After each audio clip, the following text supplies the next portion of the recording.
Welcome to the Political Orphans, the bold new voice of independent media where left meets right. Powered by you, our commenters. My name is Nico Lagan and I am a conservative. To my left, Rob Ambrose, a liberal. Our goal is simple: challenge the narrative, reject political bias, and tackle the topics mainstream media won't touch. Your voice fuels hard conversation that will lead to civil discourse. Now, if you're new to this show, yes, we do record for 2 hours every single day because we take a lot of comments from our listeners. So if you're looking for a specific topic, just look at the bottom of your screen. Everything is segmented per topic. Now, stories of the day. Carney is challenged by reporter on his elbows up failures. He announces new tariffs and faces call for reform, for bail reform amid guns violence concerns. Danielle Smith holds her first town halls. The Department of Immigration has something very interesting to say about house pricing. And there is a protest taking place this Sunday in front of the Basilique-Notre-Dame in Montreal to answer the weekly Muslim prayers. Get your comments ready because the show starts now. Already comments about my glasses, huh? Yeah, my head's fucking killing me, man. So I'm wearing my glasses. Yeah, I didn't know you wore glasses. Oh, bro, every time I'm in front of my laptop, I take them off for the show. Because I think the specs, wise guy says. I feel like he might be I think they're reflecting your purple t-shirt in the lens, and it almost looks like you've got these like super fancy like purple sunglasses that like a super gay Hollywood director would wear or something. Don't worry, it's not like they're Hugo Boss or anything. Yeah. Just but yeah, no, it's funny. They're it's good. It's good luck. It makes you know what it makes me look like? It makes me look nerdier and smarter. It's to confuse the people. It's just to confuse you. For the new listeners out there. Yeah, it'll be like they'll actually think, oh, this guy's smart. Look at him, he's got glasses. You know what they're gonna think? Yeah, that guy definitely looks like a liberal. Yeah, that guy definitely looks like a conservative. That's right. Yeah. Oh, look at this. I'm gonna put a suit on. That's the liberal. No fucking doubt about it. So, how's it going? What's going on? Wise guy, how you doing today? It seems like it was kind of a slower news day today, but until you asked me what I had, and I'm like, yeah. And I was like, it doesn't even matter what the topics are. Obviously, we're going to talk about like what's trending, but really the show gets made, the sausage gets made here. Whatever we're talking about, it's going to be entertaining. We're going to get great comments from the audience, and it's going to be a good. It's going to be a good time. So should we? It's definitely the difference between us and anything else that's out there is that we have the balls to take comments live, unless people that just like all the other ones are just recording when nobody's watching, or if they do record live, they don't take comments, especially not the bad ones. We take them all, especially the bad ones. Especially the bad ones. We didn't take all of them. We didn't take the ones yesterday. Detective Gaines. Gaines was coming in hot and heavy, man. Holy hell. What do you think about the intro, though? What do you think about the new intro? I like the intro. Yeah, I like the intro. It's got that that jazzy, I don't know, it's all the influencers are doing it, right? All the content creators are doing it, and it seems professional. But we have to talk to the people that don't know us. That's why I added, yes, we do record for 2 hours. So if you're looking for a specific topic, it's all broken down at the bottom of the screen. Yeah. Because you're probably gonna get a bunch of new viewers in that first few minutes, and you kind of want to grab their attention, right? Yeah, no, 100%, 100%. Before I forget, I want to thank Sylvie for sending me this protest on Sunday. I'm very, I had spoken about this before. Like we've spoken about this many times before. How Muslims are going literally in the parking lot of the Basilique of Montreal, the Catholic church there, that has been around for at least 100 years, if not more. Yep. And they're literally speakers. Oh, they're praying. Well, you'll see she sent me something, and it is not religious, and is not a religious group, and it is ran by an Iranian woman that wants to prevent Islam from taking too much space in Canada. I reached out to her. I would love to fucking talk to her. And so I reached out to her. We'll see if she answers me back. But I like an Iranian woman. We talk to everybody here. Oh yeah, but this is right down our wheelhouse. So Oh, by the way, before I forget, tomorrow we do have a guest at 12:30 that's going to join us. His name is Tanner Haas, and the reason he's on the show is because his people approached our people, meaning me, to see if we were interested in an app that they developed called Freedom Chat. You know that we're all about free speech. This is not an endorsement by any stretch of the imagination. I just downloaded the app this morning. But they're basically started a new app. Think about Telegram / Signal / WhatsApp that you can create channels on, similar to Telegram, but they are 100% encrypted end to end. There's no ads, and they do not resell customer information. So they approached me. I like the idea. They're gonna create a channel on there. They want to boost our show on that channel, kind of thing. Okay, that's cool. Well, it's because we can post on there. Like I created a channel, we can post on there. And keep the conversation uncensored, right? So, because I looked into the Discord channel, I put the Discord server, I put a shit ton of time in there, and I think I overthought about it. Most people are not interested in you. Most people don't use Discord. I do, but the average person does not use Discord, and it's kind of a pain in the ass to use. It's not user friendly. It's not pretty. It's a pain in the ass.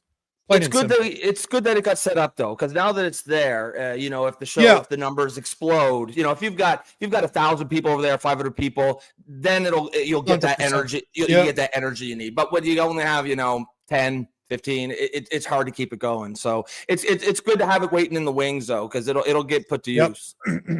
But I'm thinking that having something like a Telegram, having something like a WhatsApp, having something like a Signal or Freedom Chat, that the app is called, would be a good place to be, so that people can go. So what was he just? Were they just looking for shows? They were looking for shows to partner with and boost, and they just came across ours. So it's kind of cool. Yeah.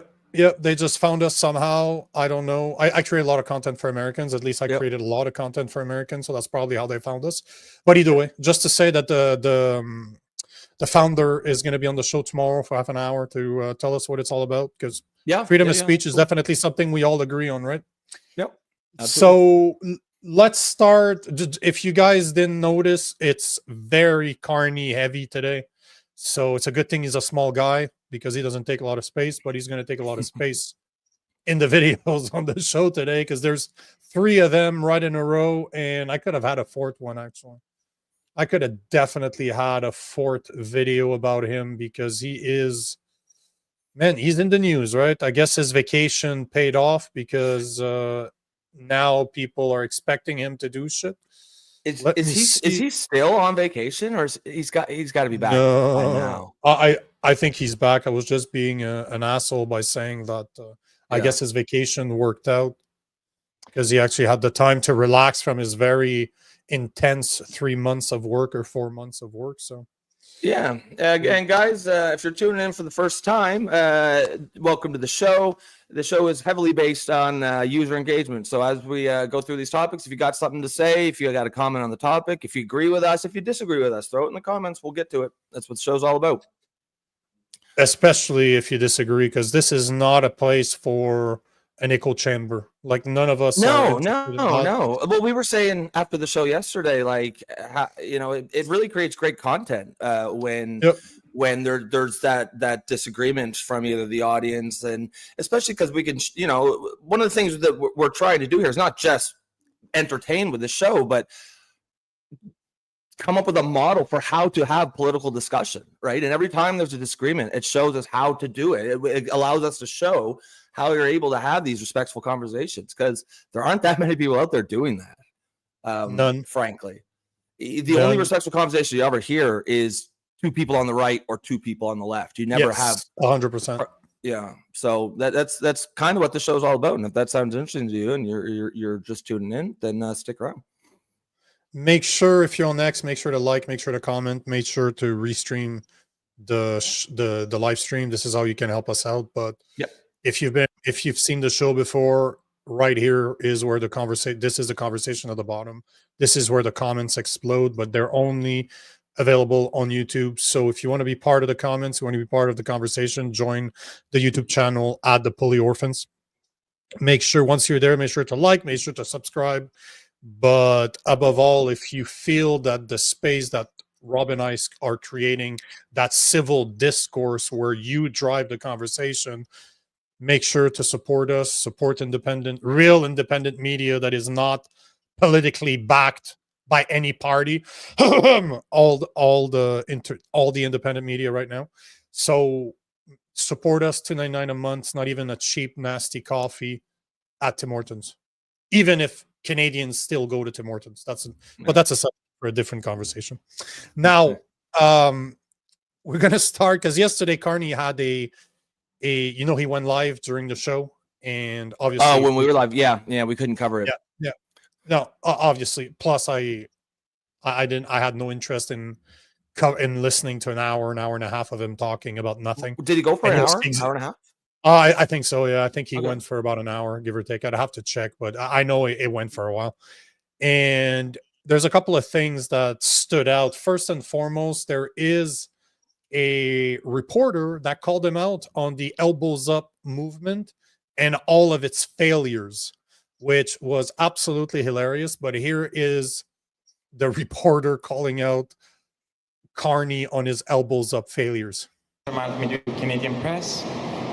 You told Canadians that you would be elbows up, and they appear to have largely given you a mandate to get a good deal from the president. But thus far, we have not seen that Canada has gotten. Our elbows have been decidedly down.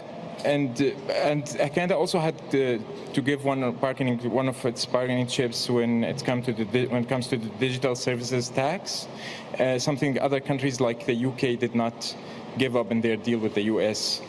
How do you still convince Canadians that you are really elbows up? Well, look, we are in the midst of long now and tough negotiations with the United States. And we're working for the best deal for Canada. We have put in place a series of retaliatory measures, including in the steel sector. We have secured tariff-free access for a number of Canadian goods. In fact, the percentages are very high in terms of outside of the most affected sectors, steel being one of them, autos, aluminum, forest products. Pause this for a second. The vast majority Just pause. So of far, Canadian goods and services are tariff-free. That is not the case. You restarted it for most. Oh, sorry. Yeah, okay. It's because I paused it at the same time as you paused. Gotcha. Okay, so it's hard to hear behind all the ums and ahs. But what I heard was, so they basically said, "Hey, what happened with Elbows Up? You guys are getting fucking rolled out there. What's going on?" And he says, "Well, here's what we've done. We have put retaliatory tariffs on the U.S. steel industry. Who gives a shit? That doesn't help us at all." And then he said, and there's actually a lot of non-tariffs outside of the most affected sectors. And then he listed the most affected sectors: steel, aluminum, auto, forestry. Those, I mean, there is no tariffs whatsoever on maple syrup. There is no tariffs on rubber balls. There is no tariffs on fucking plastic gloves. Yeah, I mean, auto, aluminum, steel, forestry. Yeah, that's all tariff to fuck. But who uses that anyways? That's only 95% of our fucking economy. For fuck's sake. There's actually no tariffs on ums either. Like that you can use as many as you want. Man, that is wild. Yeah, outside but hold on. Steel, aluminum, automobiles, and forestry, there's barely any tariffs.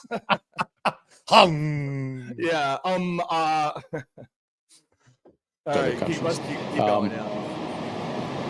We will continue to work constructively for a deal, but it has to be a deal that works for Canadians and Canadian workers.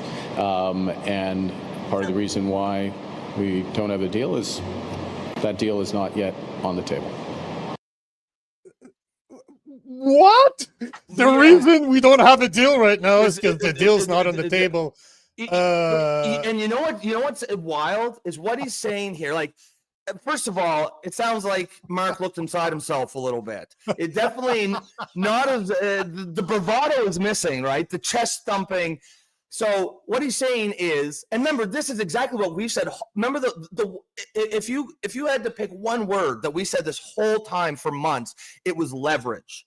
Leverage. America has it. Trump has it. Carney doesn't. And you have to know your leverage in a negotiation. What he's saying here is there's no deal because Trump hasn't told us what the deal is yet. Because Trump has all the fucking leverage, because they're 10 times the economy. Like it's all common sense. And it boggles the fucking mind how people were swayed by this shit. And as I'm listening to this, it strikes me like I wonder if it even occurs to him.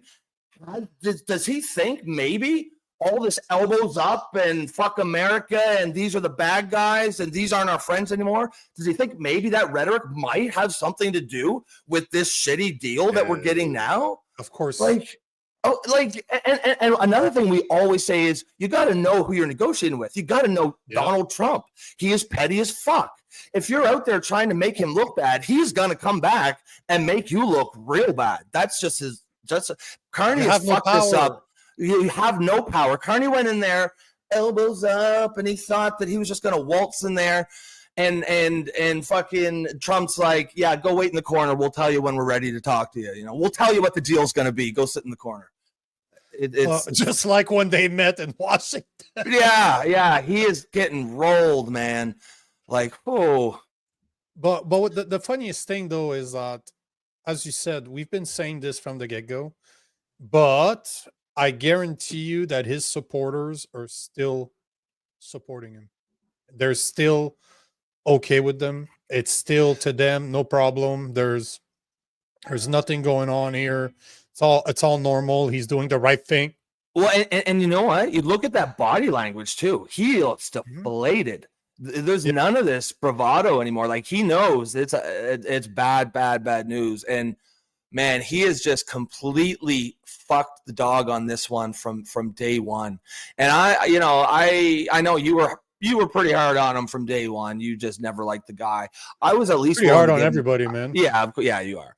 Fair. I was willing to give a guy a chance. But man, I'm not. This is not. This ain't it. He's supposed to be this, brilliant, experienced negotiator. This financial genius. You don't need to be a financial genius to know that if you have zero leverage and you go around humiliating the playground bully, he's going to come back at you pretty hard. You don't need an economics degree to know that.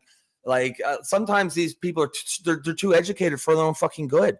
Anyone with any street smarts could have told you Trump was going to roll this guy. You know what's very interesting though? I'm always looking as we're recording. I'm always looking for what's trending, make sure we're not missing something. And it seems that there's something trending right now. At least there's a topic that's trending right now. I'm going to remove this video and I'm just going to bring that up. So like 3 pages that I follow, gov.exe is corrupt. Absolutely love that channel. Jasmine Lane and Mark Nixon are all posting the same fucking video, and they all posted it about an hour ago. So how long is it? Yeah. It's only 54 seconds. Basically, Mark Nixon is saying executive order to end the carbon tax, fake. Executive order for middle class tax cut, fake. Doesn't do executive order. Let's do a segue and see what the vid's about.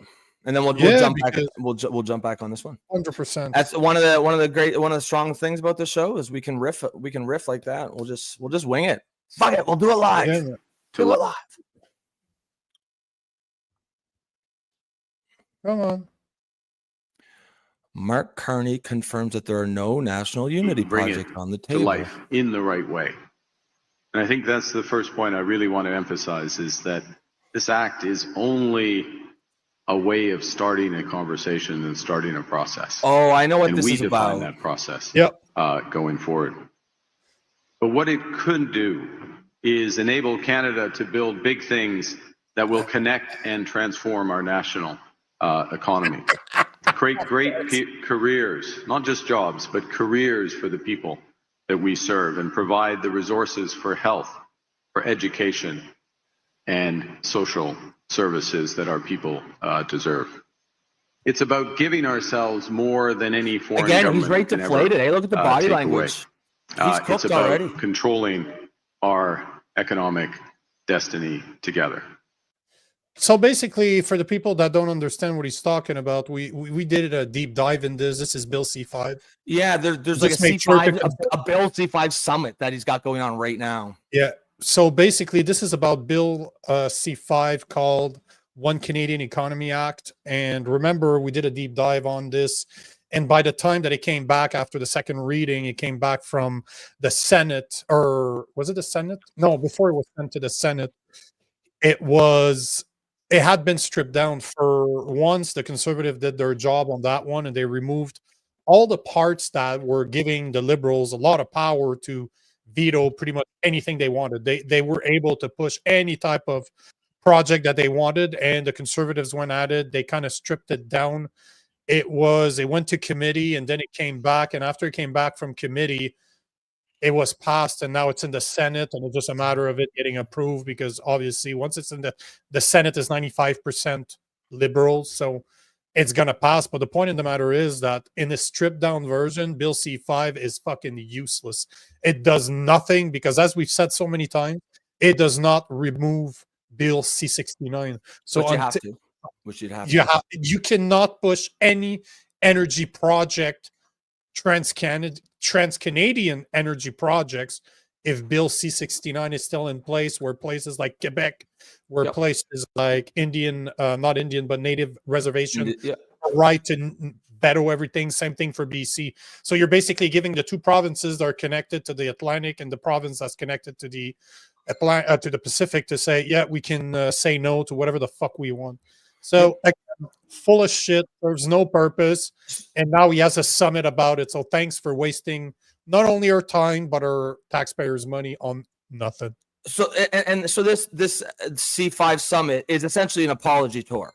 A few native tribes lost. That's what I read in Elbows Up. Yeah, it's always making more and more sense, right? I read in. So even though the Bill C5 got neutered, a few native tribes, it's always the usual suspect. It is not every native tribe. There are many indigenous tribes that are pro-development, right? But there's just a few that are they're activists, right?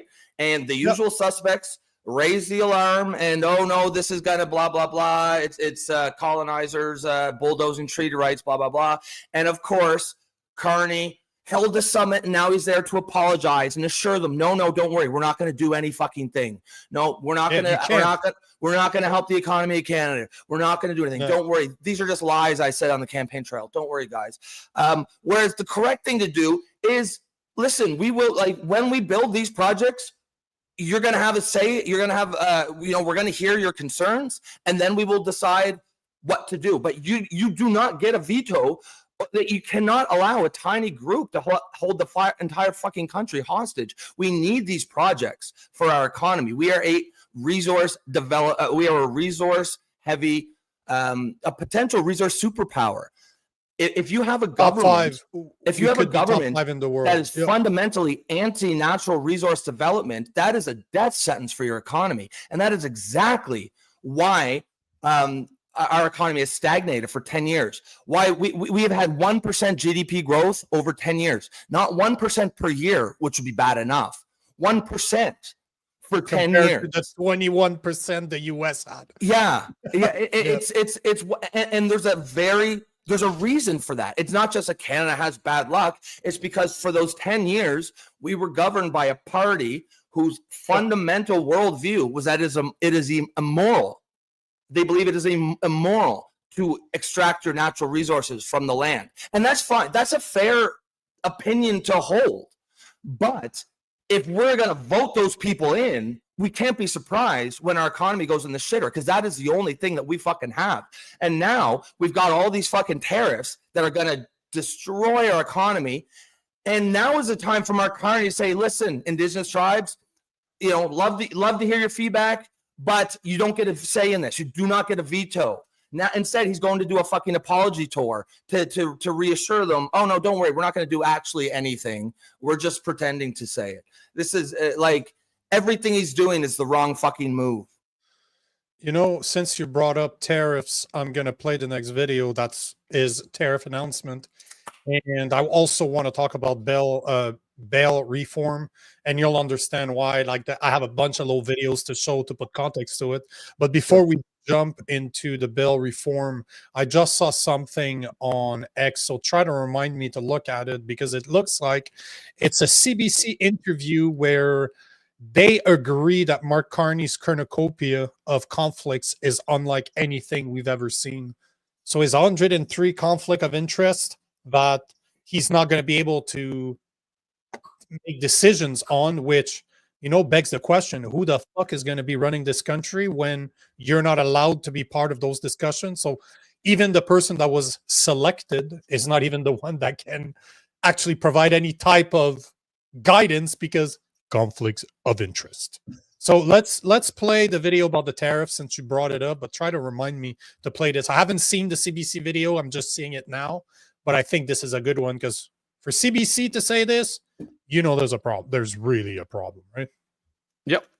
So here is the video on tariffs, on the new announcement of tariffs from... We will tighten the tariff rate quota level to 50% of 2024 volumes and apply a 50% tariff on any imports beyond those levels.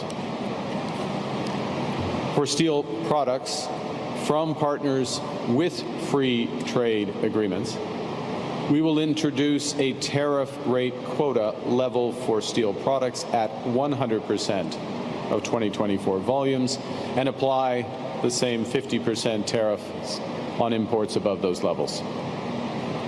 The government is reviewing its remission framework to favor the use of Canadian steel and aluminum in Canadian-made products.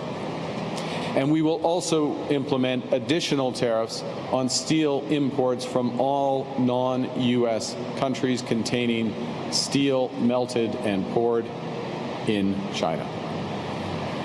Our existing arrangements... What did he just say? Come on, what did he say about steel in China? I didn't catch that. Basically, what he's saying is that there will be tariffs on steel that does not come from America, especially the one that has an origin from China, because what they've been doing, at least that's what he's alluding to, is in order to bring steel into the U.S., because as you know, I think it's 75% of our steel, maybe even more, goes to the U.S. So basically what he's alluding to is that China has been flooding the Canadian market with steel, giving it to companies here so they can relabel it as Canadian, thus being able to import the U.S. Yeah, you know how else are flooding steel in our markets? In the fucking in the ferries. Like, well, what about he's talking about fucking tariffs on Chinese steel? You gonna put tariffs on BC ferries there, Mark? The fucking guy. Like, it's funny you say that, because that was my notes. I wanted to make sure I bring that up. So thanks a lot for stealing my thunder. Oh, sorry, brother. Yeah, you got to be quick on the draw, man. I'm on fire today. You probably beat me on the draw many times, bro. Yeah. I'm always quick on the draw. Yeah. Wait a minute. That's what she said. Unfortunately. So let's finish the video. China. Yep. Our existing arrangements with our CUSMA partners will remain the same, including no changes to our current trade measures with the United States. So this is what's interesting, and I'd be curious to know more about this, because I really don't know that much about the imports of steel from the U.S. Because was under the impression that we already produced most of our own steel and aluminum because we have steel and aluminum. I do not think we buy much steel from the United States. I mean, we can 20%. That's what I was looking at. Oh, really? Yeah. So Canada imports steel from the U.S. in 2024. Canada imported $4.3 billion worth of iron and steel from the U.S. according to the United Nations database. This is roughly half of Canada's total steel import, which amounts to 8.8 billion. Oh, yeah. A significant supplier with about 20% of Canada's steel imports coming from the U.S. Yeah, we do buy a lot of steel from the U.S. Oh, I think your mic went, Nico, unless that's me. Guys, is that me, or did Nico's mic cut, or is that my headphone? Is that you? Okay, cool. No worries. I'll actually take a couple of these comments here. Cheryl says, this is actually, I want to take this before the actual topic, but Cheryl said, Rob, that's exactly what we need. People like you and Nico who are creating a safe space to talk about issues, not creating or supporting separation with labels and narratives. Thank you both for this. Yeah, I want to highlight that because that's a great comment. That's exactly what we try to do on the show. And you know, you, Cheryl, and most of the longtime listeners, you know, I think that's why you guys stick around, and you know that. But just you know, we repeat it a lot just so that people who are just tuning in kind of get a sense of what we're all about here. And so thanks for that comment. That's a great one. Should I take the rest about the topic, or do you want to just pick up and then we'll do the questions? Oh, no, go ahead, man. You can take this one because I want to see how much, because I got a feeling that the other half of total. No, see, it's funny that he puts so much emphasis on China because we only import 10% of our steel from there. Oh, hold on. We import 20% of our steel from the U.S. So half of what we import from the U.S. we import from China. So that's why he's putting an emphasis on that. Okay, that makes. You know what? I understand what he's saying, but you know what's funny? We can end it after that because there's not that much to say outside of. Once again, Carney has showed that Elbows Up was all fucking bullshit. That he will, as much as he can talk a big game about being self-reliant, there's nothing in Bill C5 that there's no projects that's been fast-tracked. It's just an empty bill right now that has nothing in it. They have not really any power to do anything because it's been stripped down. And there's no project that's been fast-tracked. So what the fuck's the point of Bill C5? If one, you don't remove Bill C69, and if you have no projects in line right now and you need to apologize for it on top of it. But you know what I find the most interesting about this is that he's using the same tactic that Trump has been using by putting tariffs on imports. But he literally ran a campaign on fighting Trump, standing up to his tariffs, that we were in the worst economic crisis since the Second World War. And now he's using the exact same fucking tactics that Trump has been using. Well, I mean, the fact of the matter is, we are now. You know, I believe that we are now. Like just a couple. I'm looking at a couple of. Mostly, I'm looking at his body language. He looks like a deflated, defeated man. I think he knows this is going to be really, really bad. But when he's talking there, and like that was really really like hilarious, and not in a good way, where he was trying to, you know, put lipstick on this pig and make it sound like there was something good about it. It was laughable. What he was saying is like, well, you know, outside of the most affected areas, there's barely any tariffs. And then he lists the most affected areas: fucking aluminum, steel, forestry, auto. Like those four industries are like 90% of our economy. So I think those are going to get hit really, really hard. And that ain't good for us, man. That is really, really bad. Hey, bro, hold on. Before you get into this, before you take some comments, this is a video I wanted to show yesterday, but I completely fucking forgot. But it is, you know, we talked about him during the campaign, Blanchet, the guy, the bloc leader. Yep. I don't know if it's the same video I was talking about, but he seems to be calling Carney out for his weak ass fucking negotiation skills. Mr. Carney has told us that his intention and his conviction was that he would be able to reestablish a trade agreement that he was defining as being a free trade agreement. He was going to meet, he met with the U.S. president, and then he thought there would be an agreement that would end the tariffs, and it would be a preamble to a healthy negotiating process before the G7, and that didn't happen. All of this with different publications on President Trump's social media, and then it became July 1st. That didn't happen. Then July 21st, we understand that there will be no agreement, and now we're talking about August the 1st. This is unilaterally decreed by the U.S. president, and he's saying that the letter, his letter announcing tariffs and maintaining tariffs would be, in fact, the trade agreement. Unfortunately, we are confronted with being deceived. We have been deceived because Mr. Carney is not at all delivering. You know, what he's saying is a bit worse than what they're translating, but all to say he's calling out Carney for being a weak fucking negotiator. And man, love or hate this guy, goddamn, he's calling out people left, right, and center. Like he's always been hard on Carney, which I can respect that, but yeah, it's interesting how what you're saying, like he looks depleted, he looks deflated, he looks like he's bad, man. He looks like, you know what he looks like? He looks like somebody that was trying to bully people around, and there's somebody that stood up to him. Yeah. He didn't kick his ass yet, but he basically just looked in front of him and just said, bro, here's the limit.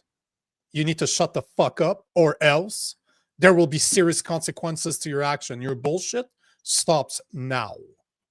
I've had to give that speech to people in the past where, brother, I'm very patient, but I have my limit. It's not because we're in a corporate world that I'm not going to take you outside and kick your ass. That being said, tread lightly, because you've been warned. And that's what he looks like. It looks like he got a phone call from Trump in the U.S. to say, bro, you need to shut the fuck up or else.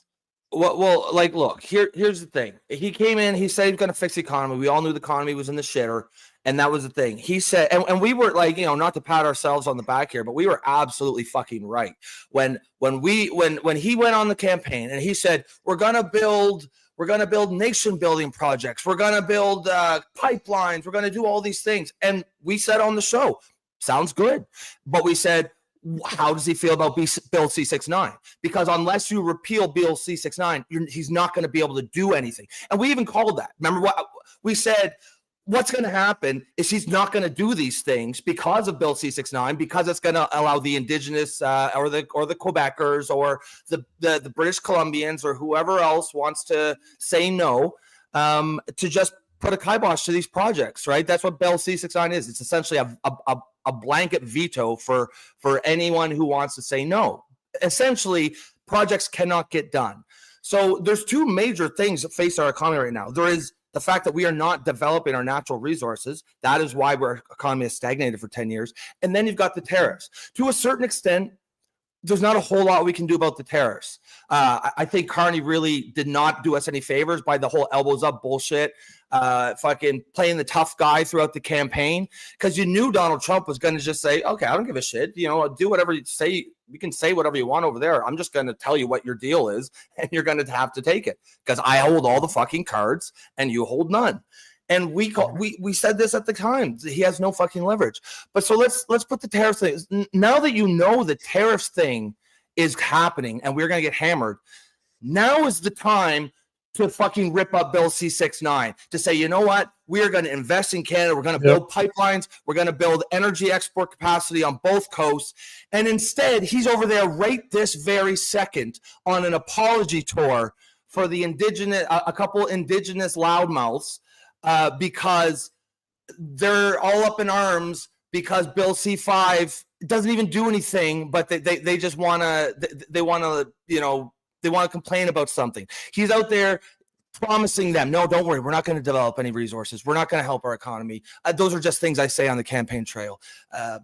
It's nonsense. It's absolute nonsense, man. And you could see in his body language, you could see the way I've never seen him this unsure of himself. He's always been sure of himself, even when he shouldn't have been. He's been sure of himself, and now it's ums and ahs. And guys, if you're just tuning in and you didn't see the beginning of the show, well, don't do it right now. Continue watching this now. But at the end of it, go back and watch the beginning, because we really take a deep dive into the press conference he gave yesterday, and it ain't gonna be good, man. Reading between the lines, this deal that's coming down is gonna be really, really bad for Canada. And like I said, to a certain extent, there's not a whole lot you can do about that. Trump's got it in his head. He's gonna hammer us. Okay. So then you develop our fucking resources. You're not out making apology tours to Indigenous people who have made it a career out of saying no to development. I'm not saying don't listen to them. Of course, they should have a say at the table, but they cannot have a blanket veto over projects that our economy needs to survive. And man, it's a dark time for Canada right now. The only right that they should have is the same as anybody else. Anybody else. Vote. I don't agree one vote. Because your ancestors were here first 600 years ago. You should have the power over you should get the whole power over the rest of us on our economy. We all live here now. We all have to feed our kids. Yep. We all have to pay our bills, right? We're all in it together. You know, I fundamentally reject the notion that any special interest group, whether it's Indigenous people, whether that's Quebecers, or Francophones, whether it's any small identity group, cannot hold a fucking veto over the future of Canada. It can't happen. Yep. You want to take take our comments before we switch to the CBC video? I just want to watch it with you guys. Absolutely. Wise Guy says, when he was running, Carney poo-pooed the steel industry in Canada as inconsequential. Now suddenly steel is one of our major industries. What a fucktard. The fact of the matter is it has always been one of our major industries, right? Like he can poo-poo it all he wants, but it basically, that is our economy. Steel, aluminum, automobiles, forestry. The only pillar of economy is oil and gas. And of course, Trump's not going to hammer that because they need oil and gas. So, but oil and gas alone cannot keep our economy afloat if the other four are getting fucking crushed. And especially not if you're not allowing Alberta to develop their oil and gas the way they want to do it. No, that's absolutely the problem, because it's one thing to have tariffs put on forestry, on our car products, on steel and aluminum, but they're being put on by a different country. On oil and gas, we are doing it to ourselves. We're literally shooting ourselves in the foot. So it's not a tariffs thing, it's stupidity. It's that illusion that oil and gas is the enemy and we need to prevent it because it's been affecting climate forever. Fuck your bullshit. Fuck your green agenda.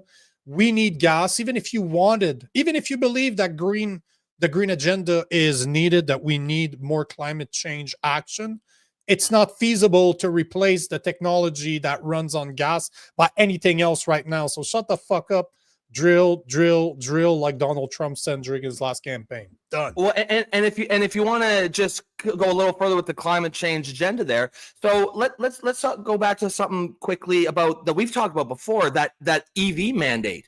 Like let just think about how devastating that is going to be now, because there are not. Well, I don't think there's almost any EVs made in Canada. So first of all, when you're saying all EVs or all Canadian cars have to be EVs by 2035, what you're saying is almost all Canadian cars have to be made outside of Canada. That is going to devastate our automobile industry. And think about leading up to 2035. Nobody's going to buy a car even in 2030 if you know it's going to be illegal in 2035 or 20. You know what I mean? So it's going to devastate the auto industry at a time when it's already on its knees from these tariffs. Everything he's doing is fucking idiotic. And like, It's been you that's been doing the angry rants about Carney up until now. But man, like this is this is going to be bad for Canada, man. And you could see it on his face the way he talked about that. But what blows my mind is that it's his fault. All those tariffs, you can be pissed off all you want. It's 10 years. The only reason we're getting hammered that bad by those tariffs is 10 years of liberal policies. If we had developed all of our industries like oil and gas, forestry, steel, car manufacturing, and not rely solely on the US, we would have done something else. We could have put it on the world's market.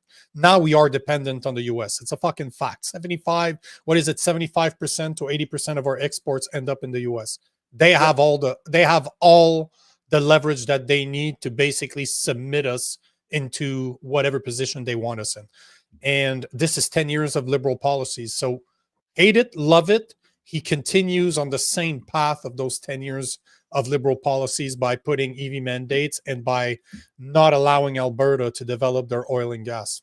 It's the dumbest fucking. Plus, he sends $1 billion to fucking China to buy ships for BC ferries instead of but then he's investing talking about that money right here in Canada.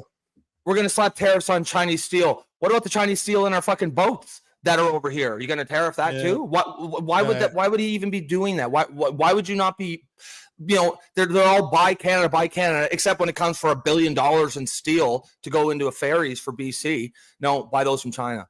It's incompetence all the way up and down. And you know, economies are always complex, and we can make this really complicated, but I don't think we should. I think we need to make this real simple right here. There's two issues facing Canada's economy right now. One of them is not in our control, really. That's tariffs. The other is our lack of developing our own natural resources. That absolutely is in our control. So, okay, you know, I think Carney definitely fucked the dog here. And I think his behavior over the course of the campaign is partly responsible for why we're getting hammered with tariffs so bad. But okay, fine. The past is the past. Leave it there. There's nothing, no point in whining about it. But going forward, start developing our fucking natural resources. That is our only hope to even try to make up some of the lost ground. And meanwhile, he's out there today, literally this very second, on an apology tour, apologizing to Indigenous people because Bill C-5 passed that said maybe sort of we kind of might like to try to get something done. No, got to go apologize for it. It's okay to tell Indigenous people no. Like, that's fine. Yeah. What are they going to do either way?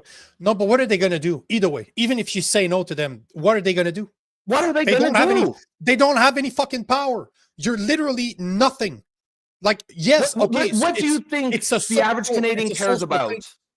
Losing 1.5 million jobs or letting a couple troublesome Indigenous tribes fucking get a political activist win?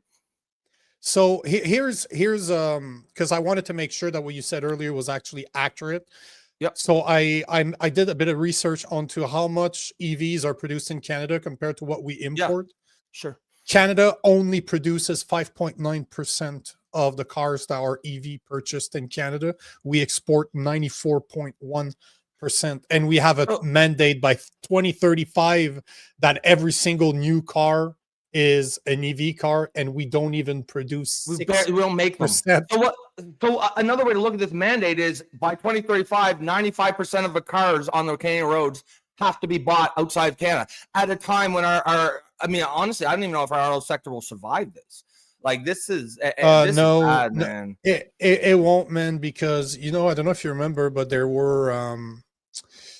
was a video that came out where the the CEO of the three main car manufacturers in Canada were like, hey, bro, you need to, no, you got to stop that EV mandate, talking about Carneys. Like, so if you have the CEOs of the three biggest car manufacturers in Canada telling you to stop, what the fuck are you doing? Because I don't know if you noticed, but last time I checked, it's 100% tariffs that we have on cars made, let's say, EV cars in China.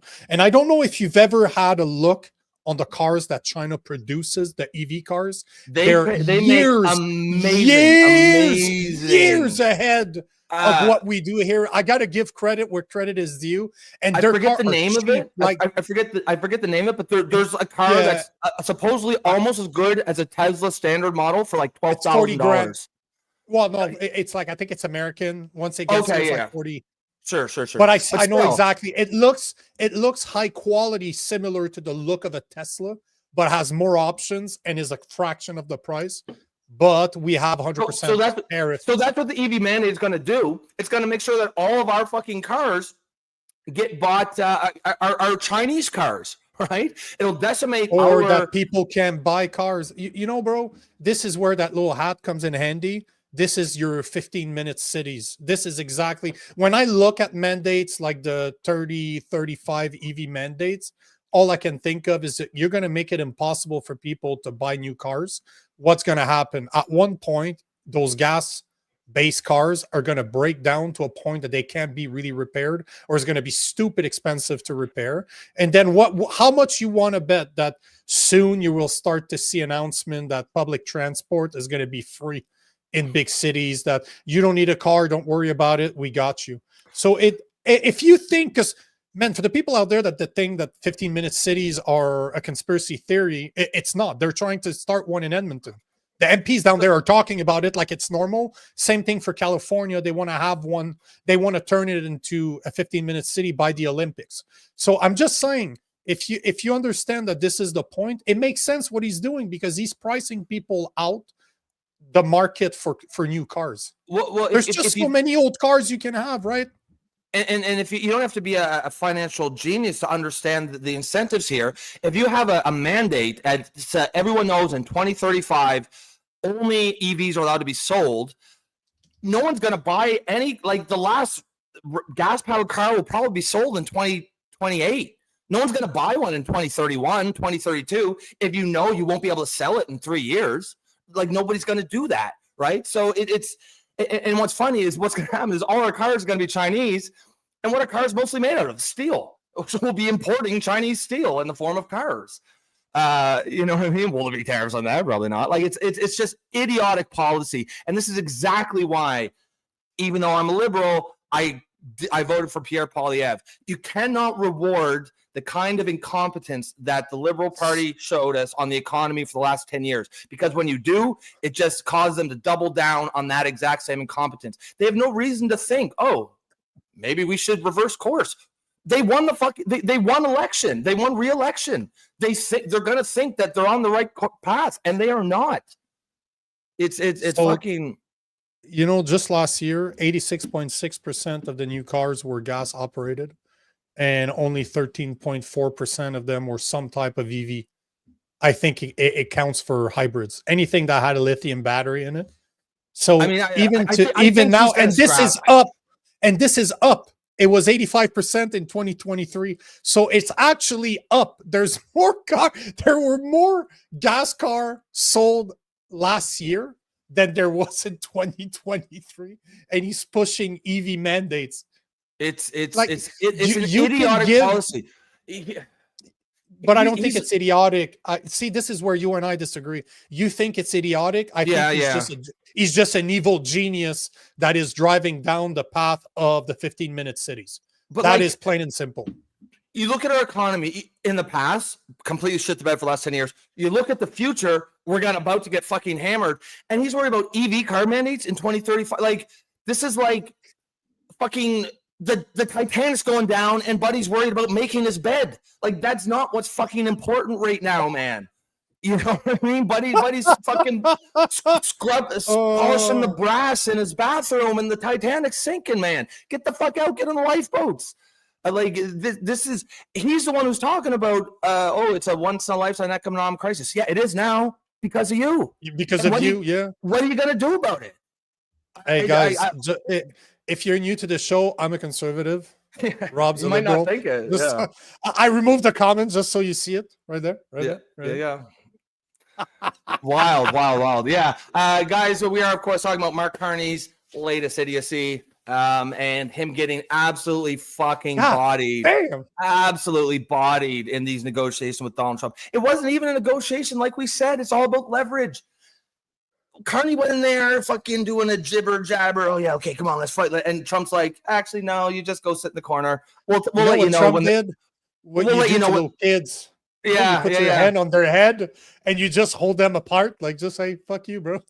Yeah, Trump said, "Oh, hey, Mark, why don't you go sit in the corner? I'll let you know when the deal's done." Like, there was nothing we could have done. There's nothing we could have done. We had absolutely no leverage. All right, we will take some of these comments now. We've been trying to do it for a few minutes. Are you done? Are you done? I'm done. Are you done? I'm done. I'm done for good. Sure? Wise guy says, I found out this morning that Canada has been selling off billions in U.S. Treasury bonds since Carney was elected. An attack on the U.S. dollar. Is it no wonder Trump is acting the way he is? I didn't know about that, but if that's true, that's probably how he's going to see it. And the thing is like the Treasury bill market is massive, the biggest financial market in the world. You're talking, I believe it's like trillions of dollars worth of U.S. Treasuries are traded every single day back and forth. So there's only a few players in it. It's not like mom and pop are buying and trading these on their things. So you can't do it secretly. If Canada starts dumping large numbers of U.S. Treasury bonds, they're going to know who's doing it. And they're going to see it as an attack on the U.S. dollar. And that is the kind that's definitely like an inside baseball type thing. But that is the stuff that happens behind the scenes at that level of the financial world. And you know that Trump is paying attention to that. If there's one thing he's paying attention to that. Yeah. Fuck, man. Like of course he is. That like Trump's a finance guy too. Like he's in that world. Of course he is. All right. So wise guy says, he's responding here to ivermectin. Ivermectin, good to see you, sir. He said, what Carney did for other countries' money is exactly what he'll do here. Yeah, and it wasn't good. Wise guy says it's worse for us because we were already down and out. Britain had a good economy before he took over. Yeah, man. This is just. But the truth of the matter is that this is nothing new. His mandate did not start in January. His mandate started somewhere in 2021 because he was Trudeau's main economic advisor. Yeah. This is not a conspiracy theory. CBC reported on that like it was a great thing. Oh, Trudeau has a world-renowned banker that was the governor of the Bank of England and of Canada as his economic advisor. So this whole bullshit has been going on for a long time. This is nothing new. But as I've always said, he's here to finish with what Trudeau started. Yep. Penguin P. Is this first time Penguin? Not sure if recognize. No, I've seen him before. Okay. What's going on, bro? Well, good to have you back. Penguin with a cowboy hat. Oh yeah, I recognize the avatar. He puts it very succinctly. We are so screwed. He continues. There's zero chance Carney develops our resources, and that's like, listen. Like one of my big complaints about so much political discourse is it's easy to shit on someone. So many people just shit on someone and never give solutions. I'm shitting on Carney, and I'm also giving you a fucking solution. Here's what you do. There's not a whole lot you can do about tariffs. Trump's got in his mind that he's going to hammer us. The other part of the shitty economy equation is that we have not been developing our natural resources because the Liberal Party for 10 years has had it as their worldview that it is immoral to exploit our natural resources. And that is idiotic. That's stupid. That's wrong. And you see it today. He's out there apologizing to the indigenous, some indigenous tribes for passing Bill C-5, which wasn't even going to be able to do anything because it got neutered in committee. But he's still out there doing an apology tour, and that shows you where his mindset's at. The mindset has to be, guys, we're going to take your feedback like we're going to take every Canadian's feedback, but we're going to get this shit done. It is the only hope that we have to try to rebuild our economy is to dig up our metals, dig up our minerals, build pipelines, export energy. That's it. That's all we have. And he's, there's not a whole lot we can do about tariffs, but there is a lot we can do. Like you said, like that part of it, that's on us. That's self-inflicted wounds. We're the ones not developing our natural resources. Joe Stradamus, great question. Are First Nations people sovereign on their own lands? I thought, they're sovereign on their lands. I didn't realize they were sovereign on the whole country. I didn't realize they got to have, a veto power over what the rest of the country does. I didn't know that they got to hold the rest of us hostage. But apparently they do. And to be clear, there's no legal basis for that. That's just weak politicians, weak liberal politicians 100%. Who are just allowing it. It is okay to say no to Indigenous people. It's okay to say there's no reason anyone's ethnicity should be considered when we're talking about economic decisions. Period. It's nonsense. It boggles my mind. My brain is short circuiting here. I'm fucking. It's funny because I feel like I've been patient with Carney. You've been just hammering him pretty much since he got elected, and now before he got elected. Yeah, and now I'm where you're at. Fuck this guy, man. Well, at the end of the day, all I can do is look at his policies from a common sense perspective, read his book, see what he actually stands for. And as soon as you start digging into it, you start realizing that what he's doing right now goes along with what he's been writing about. This is why this is nothing new. I'm not surprised by anything that he's doing, as long as you understand what the end goal is. And as I've said many times, I'm an engineer by trade, and I'm a big fan of taking a goal and breaking it down into steps, reverse engineering it. And if the goal is to be more dependent on the government, to create a welfare state like they did with Serb during the whoop whoop times, where a lot of Canadians were just cashing a fucking this was a social experiment to see if Canadian would take it, and they took payments instead of working. So when you start looking at everything that he does, if you have in mind that he wants bigger government with more control, which makes sense. Like, remember, over the past 10 years, Trudeau has grown the federal government by 42%.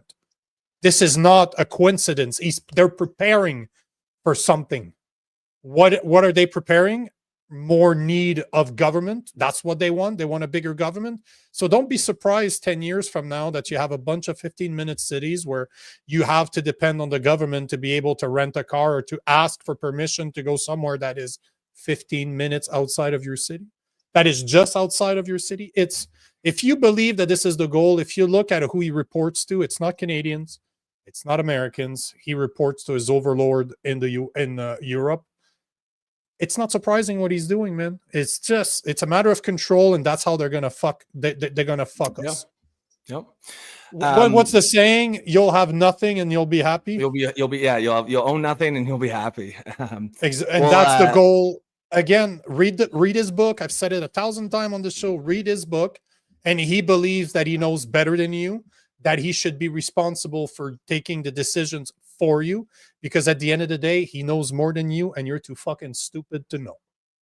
This is basically, he is a very, very self-centered, egomaniac individual. You can see it.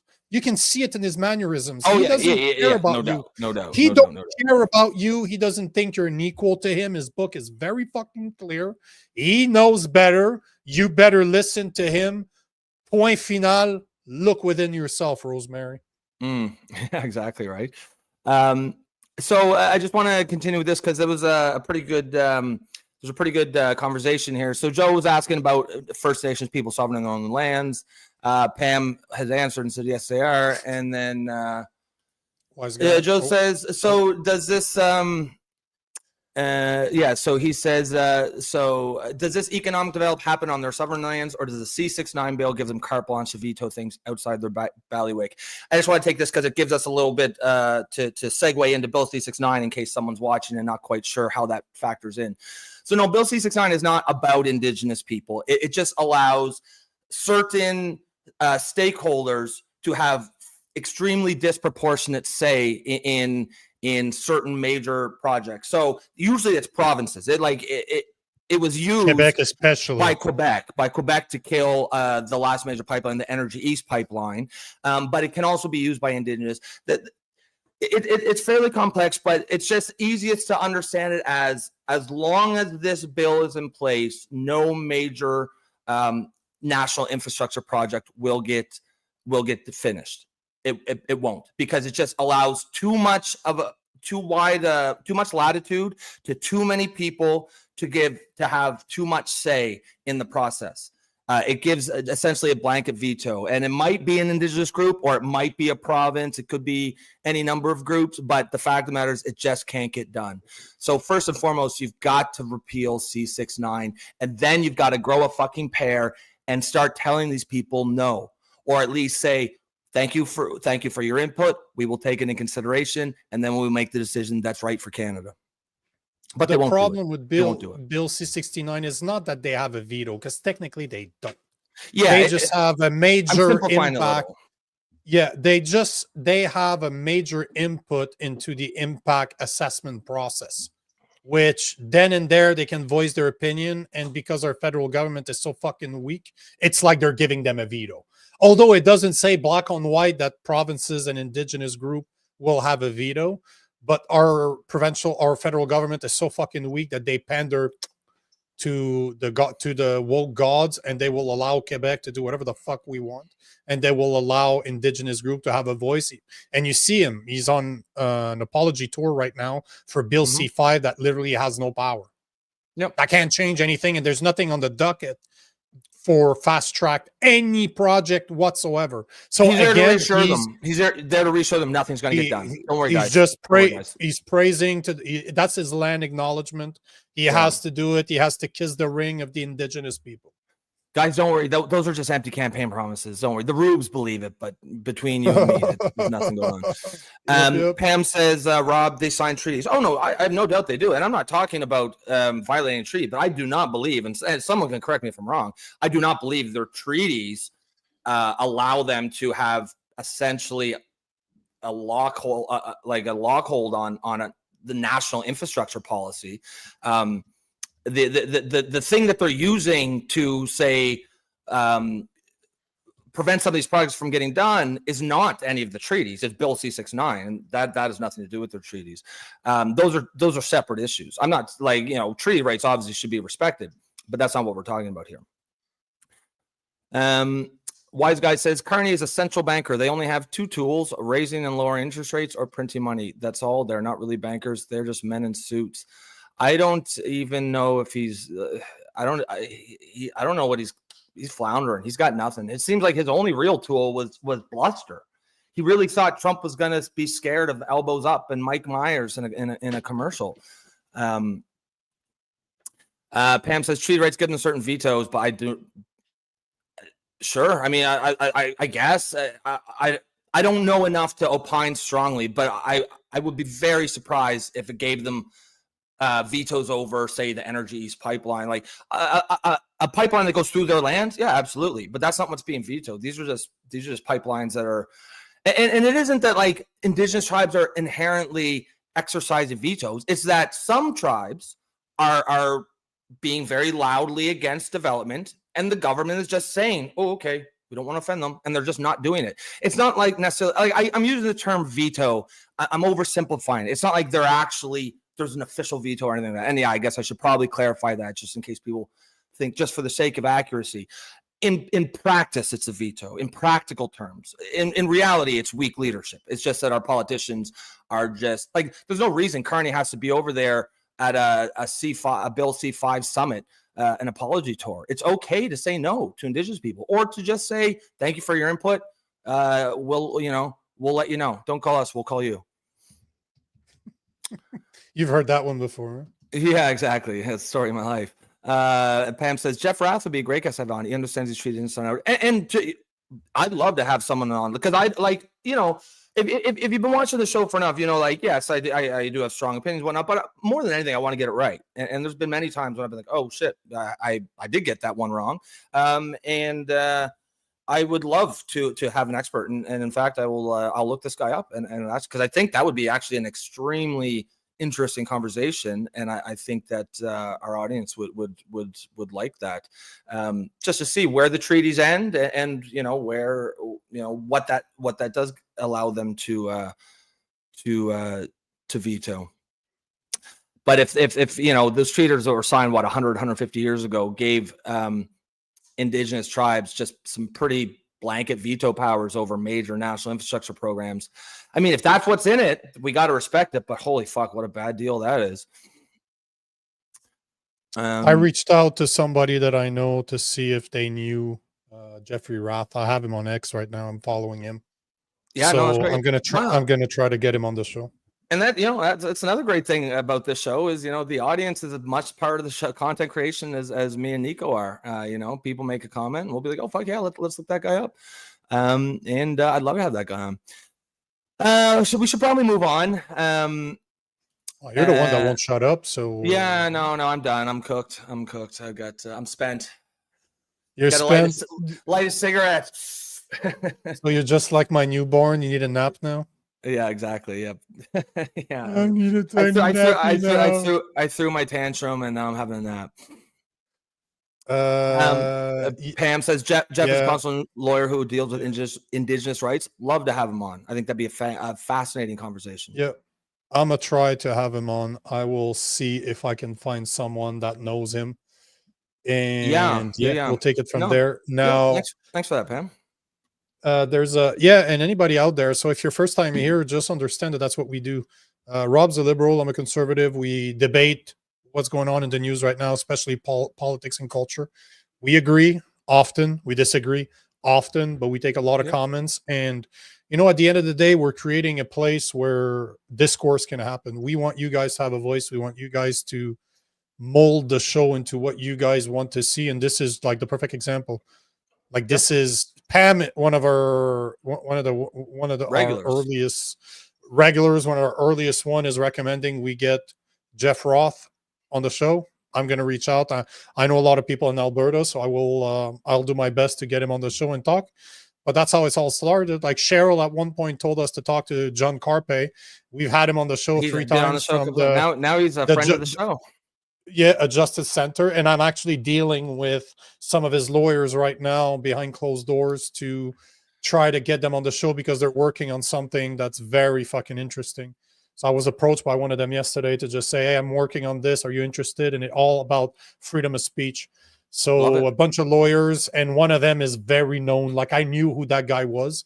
So it's very interesting. But just so you guys know, it doesn't show, but I'm working on a shit ton of stuff behind closed door. And this is the whole point, right? I want you guys to get involved. If you think there's subjects we should cover, if you think that there's experts we should have on the show, this is the goal. You're basically making my day because I love to fucking interview people and have people that actually are expert in fields where we are not, to educate us, educate you guys. And at the same time, we give you access to them, to ask them questions and see what they have to say about what you want to know. And you know what's funny is I didn't really realize until, I mean, you've been doing content for, you know, a couple of years longer than I have, but how easy it is to get some of these people on. All you got to do is say, you know, it's not, some people know for sure, but like there's a lot, like generally people who are out there making content, they like to do these things, right? How many people have you brought to the show, bro? Hey, I brought Billboard Chris. Yeah, one. Yes. One. I brought 10 or 12 or 20. No, it's just to tell you, you need a lot of work, but it's who you know. If he's in Alberta, I'm not going to try to reach out to him because he's not going to respond to me, but I know who probably knows him. This is the important part, right? When you know a guy like, for example, Billboard Chris, and you know that he follows somebody, you reach out to Billboard Chris. Hey, bro, can you put me in touch with that guy? Can you put me in touch with that guy? So I understand what you're saying, but it's normally fucking complicated to get them on.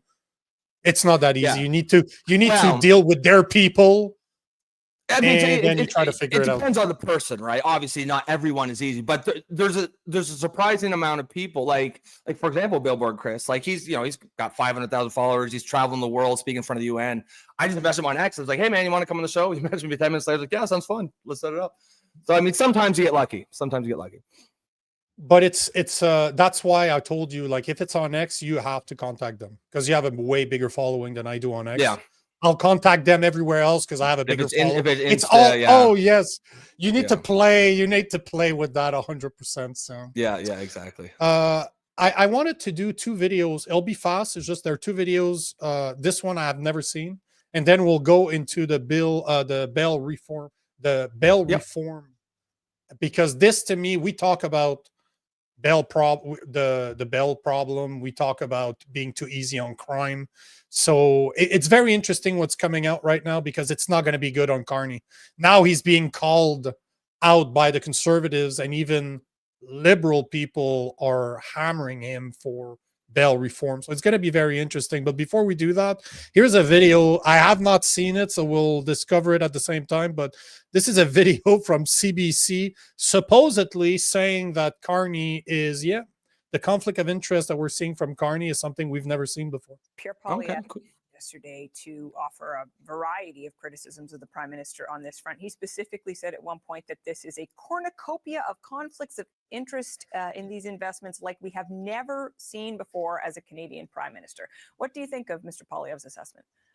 Yeah, absolutely. And he's not wrong. We've never seen this before. I mean, there is a difference between being in a conflict or having a conflict of interest and then not properly managing or mitigating your conflicts. Everyone who holds assets has potential conflicts when they take public office. The question is now, can they do what they need to do to make sure Prime Minister Carney mitigates those conflicts and does not put himself in a position to, I think, harm the public's trust? Pierre Poilievre came out yesterday to offer a... That's not that impressive, so I don't know what people are talking about, but the fact that CBC is saying that there's a problem, that one of their specialists I guess is admitting that there's an issue. That's the that's the big fucking whoop. Yeah, that was not quite as passionate as you might have hoped. But no. That for the CBC to be saying things like that, I mean, it I guess that's the surprising thing. Here's another one though, because I've seen this one before. And this goes like, this kind of applies to the tariffs conversation that we've been having for months now, where, Trump has been calling for Canada to take out their tariffs on dairy. And I remember seeing a video from a while ago where you had a milk farmer dumping 20,000, 30,000 liters of milk, because unfortunately, because of the way our milk industry is ran in Canada, it's like a mafia. You can only produce so much. You can't produce more. And if it goes over that, you can't sell it. They set the price, right? It's a cartel. It's 100%. That is the perfect term for it. Yep. And I finally found the video, like as I was scrolling. But before you play that, I hadn't thought about the milk thing. But if it comes out that one of the things that we get hammered so hard in this deal is because Carney wouldn't budge on the fucking milk thing. Oh, it is. But that motherfucker should be tarred and feathered, man. Like, we should get rid of the milk cartel, period. But like to hold on to it, to trade that for these kind of tariffs on actually important industries, that would be wild. Fucking but wild, that it is like, it's controlled across Canada. So that because you're right. Trump has been talking about it. It's he exaggerated his term by saying 400%. Like, we've looked into it, you and I, and it's like between 235% or like 350, 300. Let's call it 300%, but that is still fucking massive amount of tariffs, and that just shows you how much our prices are controlled, how those are not real prices, they're controlled prices. If you have to put 300% tariffs on a product so it doesn't compete with your own, that means it probably costs you $1 to do something, you're selling it for 3 or 4. Now, it's insane. It's absolutely fucking insane. But here's the video. Like, I just want to show this video just because, to me, that goes with the tariffs. This is something that Trump's been talking about, but this is a video I've seen before. So here is a milk producer that is saying how much liters of milk he has to actually dump because of that dairy cartel. It's a cartel. It is a cartel. Hey guys, we're here at Give 'em Goes Farm in Southern Ontario. We milk about 260 cows.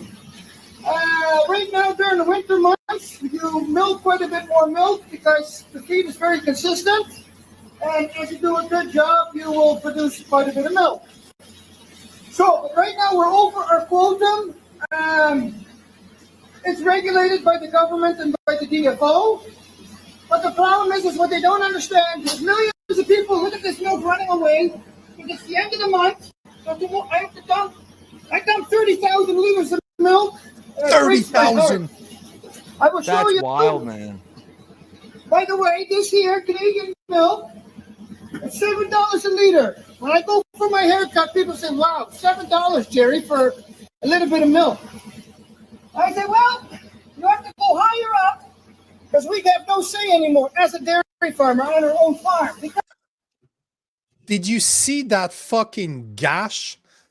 At the end, it's like $7 a liter, and he just admitted that by the end of that month, he scrapped 30,000 liters of milk because he had hit his quota.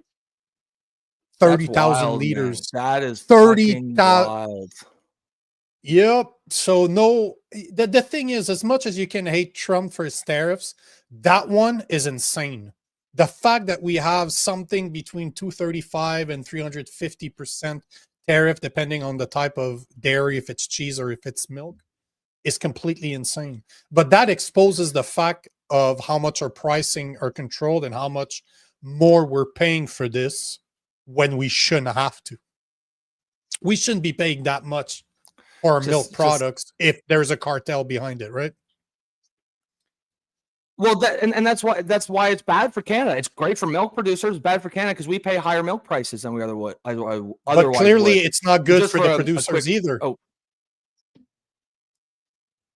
but no, clearly, it isn't. And just as a quick, the guy sounded like that guy, eh? the guy's voice.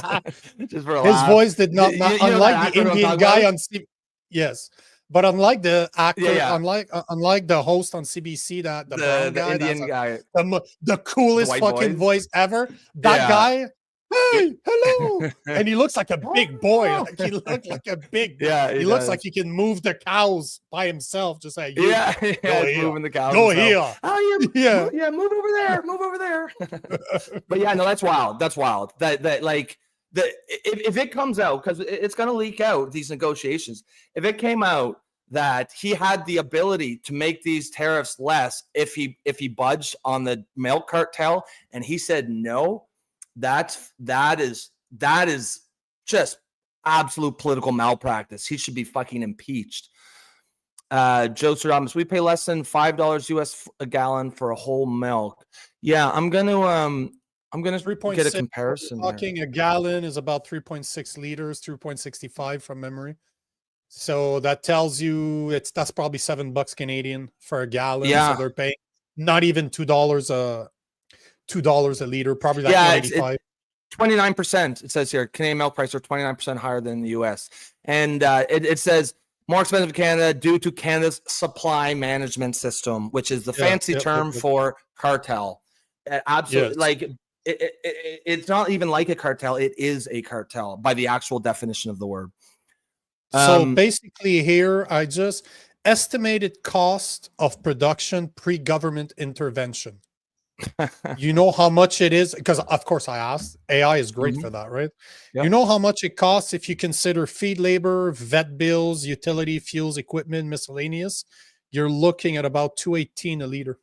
This is about what it costs to produce in Canada. We pay $7. And then so no wonder the milk producers love it. But why the fuck? Why are we doing it? Why? Like it's just because the big milk is obviously it's a powerful lobby here in Canada, and Carney is nothing if not a coward, and he won't stand up to them. Amen. It literally says that the guy that we saw in the video said he had 200 something cows.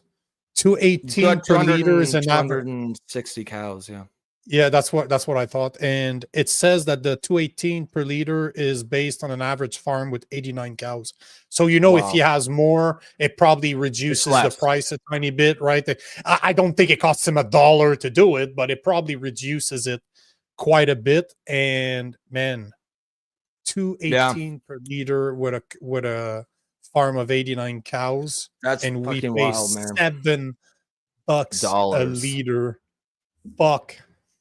That's insane.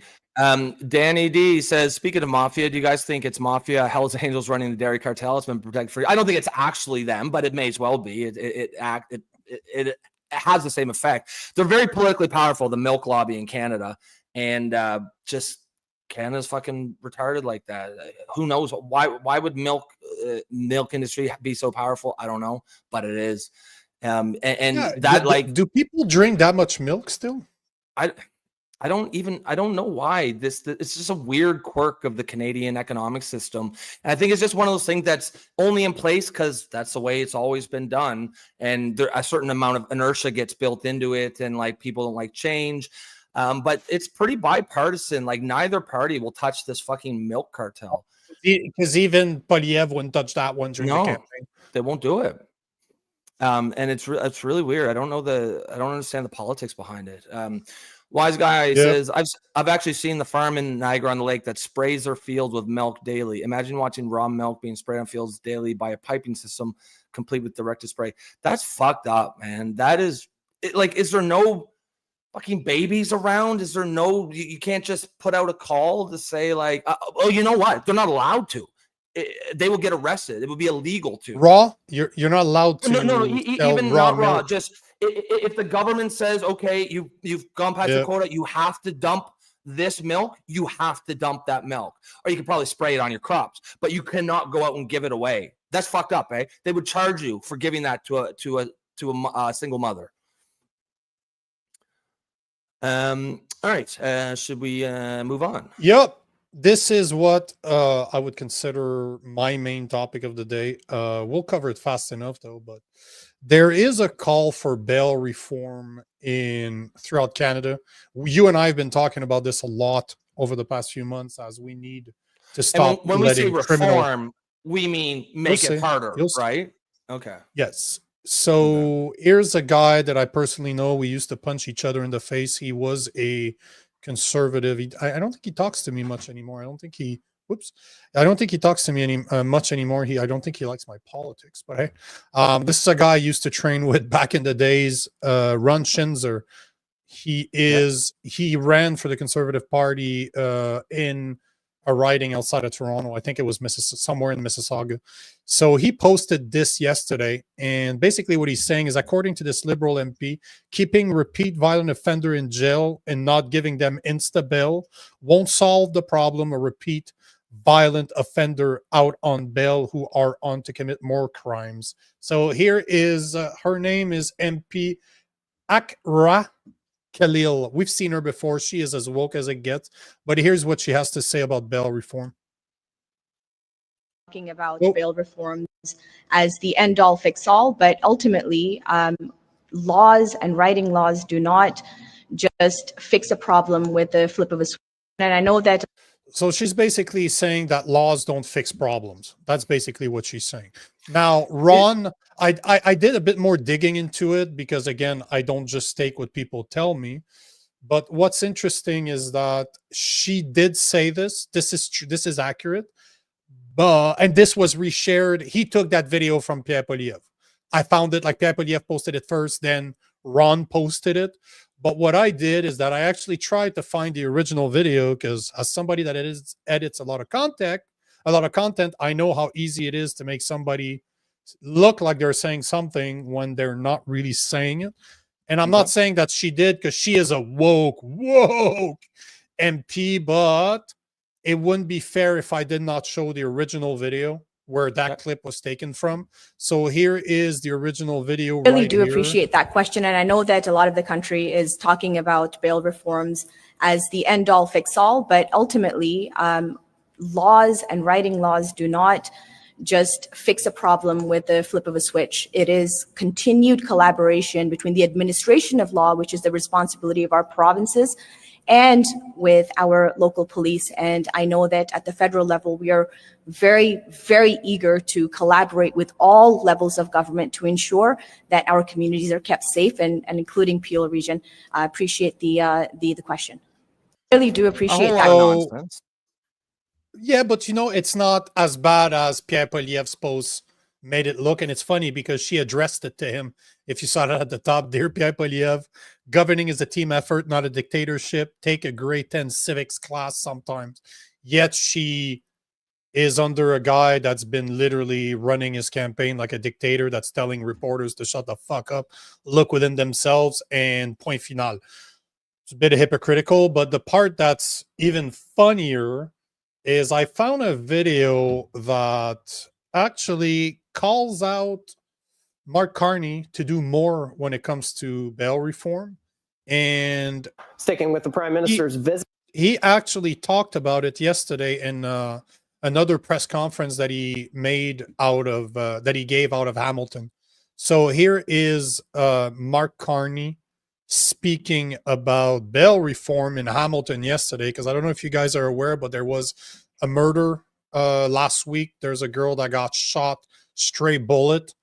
And here's a small video from CHCH News talking about it. Sticking with the Prime Minister's visit to Hamilton, Mark Carney promising new legislation on bail reform in the fall and is pointing the finger at the states when it comes to illegal guns. His statements are in response to a CHCH question about asked of the Prime Minister about that brazen daylight shooting last Friday that killed 26-year-old Belinda Sarkozy.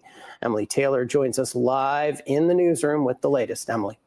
Good evening, Matt. And we also spoke to the Hamilton police chief this afternoon about the recent gun violence downtown. He says it's a positive thing to see all levels of government talking about gun violence currently, and he's hoping that translates to see big, lasting change on bail. Well, speaking today in Hamilton, CHCH News asked the Prime Minister about his plan to tackle gun violence in cities like Hamilton. One of the things the federal government is doing, and we are making a huge emphasis on this, is to control our border better. Because I suspect, and we'll see when this individual is caught, that gun came from the United States. Mark Carney also said he's working with premiers on bail reform, specifically for repeat offenders, and expects to table legislation by the fall. The question comes after the latest brazen daylight shooting in the city on Friday that killed 26-year-old Belinda Sarkozy. Police say she wasn't the intended target when the shooter opened fire around 5:30 p.m. on King Street East near James, just down the street from where thousands had gathered for Art Crawl. A man was also taken to hospital and treated for non-life-threatening injuries. Police are still searching for a 17-year-old suspect, Mikhail Lavoie. Right now, you know what's funny is how they always show the mugshots when it's a white guy. But now it's no longer about just conversations or slogans for political They never do campaign. when it's an immigrant. Well, you know, I'm just going to rewind it a bit, but this is what I found to be a bit interesting. Would they have cared if it wasn't a black girl? Well, it's a black girl I think guns in Canada tends to like. I think they're gonna use it to like hammer on the U.S. no matter what. But certainly the identity politics plays into it for sure.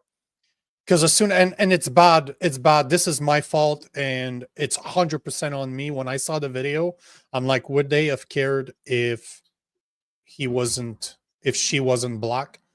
Because people get killed. You go in Toronto, people are getting killed by guns day in, day out. Like it's violent as fuck there. So this is nothing new. Hamilton is a fucking mess too. Kitchener is a fucking mess. Like if you look around there, it's getting worse and worse and worse and worse. Like I was in Kitchener a few weeks ago, and man, it has gone downhill since.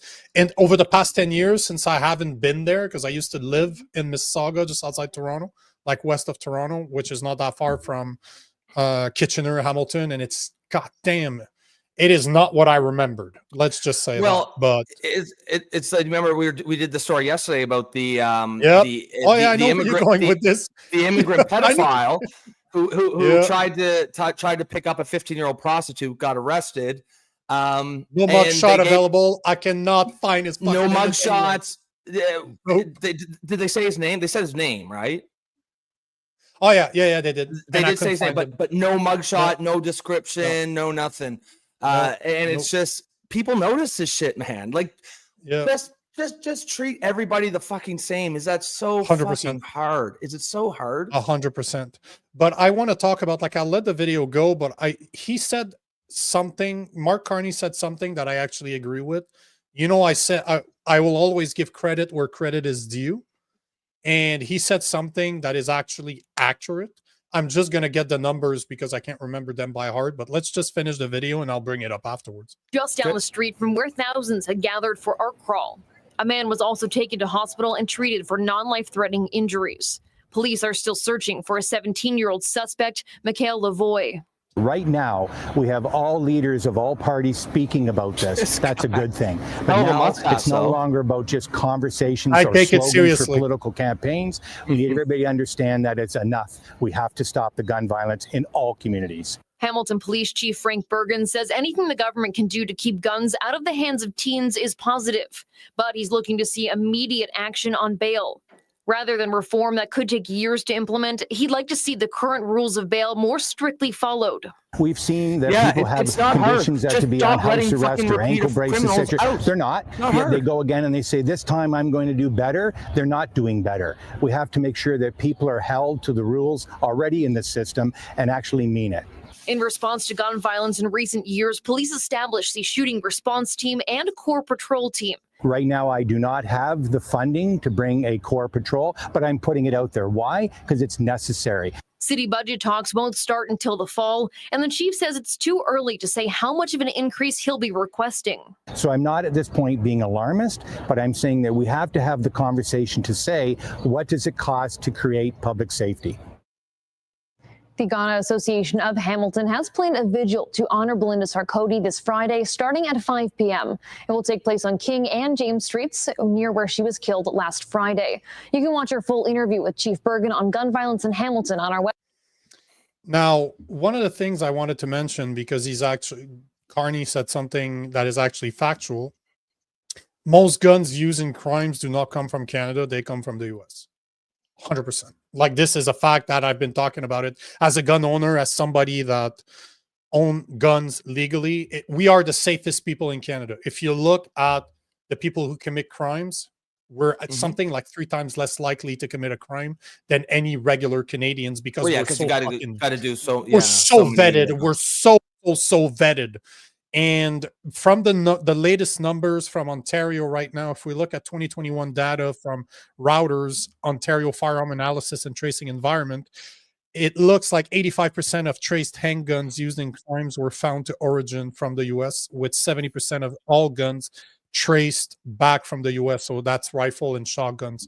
So you're looking at somewhere between 70 to 85% of guns used in illegal crimes originated from the US. So technically, he is accurate to say that most guns used in crimes in Canada have an origin from the US. But at the same time, you can't blame the US for this, because it's your border, right? What you choose to let in is our problem. Yeah. So yeah, I mean, it's one of those, and you know where they come from. They don't come from the border. They do not come from, the people smuggling those guns are not coming in from the border in the same way as the people that are being they're being trafficked. Like the most of them are through those reserves that straddle 100%. Straddle both. Yeah. You look like the reserves in Ontario, in Alberta that actually have their own waterways. Because you can go in one and you don't have to go through customs, and you can exit without having to go through customs. It's real easy. In Alberta, it literally connects Alberta to the U.S. through their reserve. If you look at Quebec and Ontario, you have some that goes through the Great Lakes. Like in Ontario, they go through the Great Lakes, where they own on both sides of the Great Lakes. So it's very easy. Same thing when you look at the border between Mexico and the U.S. I got somebody that I know that deals in human trafficking, and he said that the biggest doorway for human trafficking between Mexico and the U.S. is native land, and he explored it in his documentary Contraland. If you want to check it out, it's on YouTube. Just shout out to that guy, because that guy's a fucking monster. He's a beast. He's just ex-Navy SEALs. He's a fucking beast. Just what he does is he does the hard work, but all to say that that's where it comes from. And I've seen some numbers that were higher than this, because the latest numbers I had seen was 90% of guns used in crimes in Canada originated in the U.S. So you're talking about 9 out of 10 guns. That's a lot. So he's not wrong. Carney, for once, is not wrong. But the point of the matter is, and that's why I wanted to talk about this, is you have a Liberal MP that is saying that bail reform is not it doesn't seem to be the answer, which is fucking bullshit. It is. Stop fucking letting people on bail. Like, remember those guys that imported tons and tons and tons of drugs through the American border? Within 5 days, 8 out of the 12 were on fucking bail already. No, fuck you. You stay in fucking prison. We're not talking smoking weed on the weekend. We're not talking about doing a few lines at the club. No. You're talking about tons. Those guys are smugglers. We're not talking about the same type of people. Huge super labs. Yeah, the guy that's that wanted to have intercourse with a 15-year-old, pedophilia that it's called, as a 30-year-old man that wants to have sex with a 15. Guess what? That is called pedophilia. Got let out with nothing because it could hurt his immigration process. It could hurt him. It should have hurt his immigration process. Bro, I would have offered him two things. You want to stay in Canada? No problem. We're taking you behind the shed. Or you have a choice to go back home and never put feet in Canada ever again. Those are the only two valid choices to that. You want to stay here? No problem. You're not gonna be with us very. But fuck off. So this is, of course, and you know what? This is one of the things that Joe and I agree on. The preferential treatment is meant to elicit a certain response, and I agree with you 1,000%. They showed the white guy in the mugshot. And as he should be, that dude should be fucking exposed for what he's done. No question about it. But to tell me, you go ahead. Indian pedophile that's a fucking permanent resident, he's not even a citizen from here.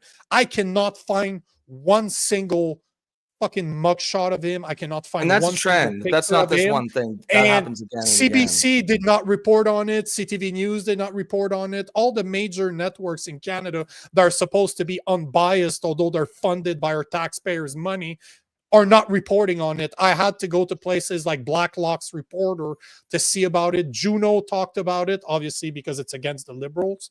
But all to say that I could not find a fucking mugshot of that guy. And to me, the dude that just killed that black girl, even if it was a stray bullet, is in the same boat as that pedophile. You know what I mean? Like, they need to get exposed. They need to be, people need to know who those people are so that they can be caught. And if you don't belong here, if you're not from here, you're not going to prison. Go the fuck back where you came from. Yeah, like I don't like when it comes to like showing mugshots. I don't particularly care if you have a policy where you show them all or you don't show them all. All I'm saying is you have to apply it equally across the board. Like, that is everything I say on this topic, and I say a lot, can just be boiled down to treat everybody the fucking same. It's so easy. So we'll take one or two comments and then we'll move on. But yeah, so Joe says this white persecution complex is kind of tired, and in my humble opinion, actually feeds the fire division caused by identity politics. 100%. Even if it's correct in many cases. But I think Joe is sort of gently chiding us for even bringing it up, though, saying, we're and that's not how I take it. Well, Joe can clarify there, but it's not. I'll just answer it as if that's what he was saying, and I'll correct it if not. But it's not a white persecution complex. Like, it's just a fundamental. It's calling out injustice and unfairness when you see it. And I agree with what you said down below, that they do it to elicit response. But 100%. Sometimes the response has to be done.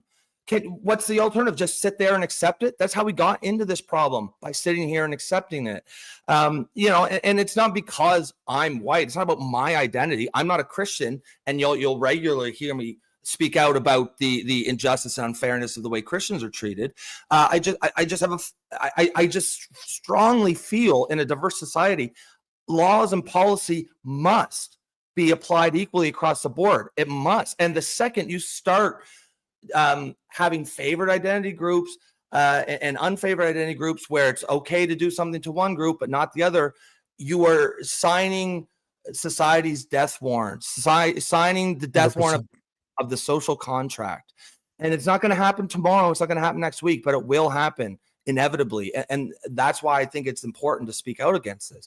I agree with you. It's important to speak out in the right way, because it is very easy when you're talking about this to sound like, you don't want to speak in a way where you can allow someone to put you in a box, like, oh, he's just being racist or something. Even though we all know it's bad faith, it can be an effective way to silence people. So I agree.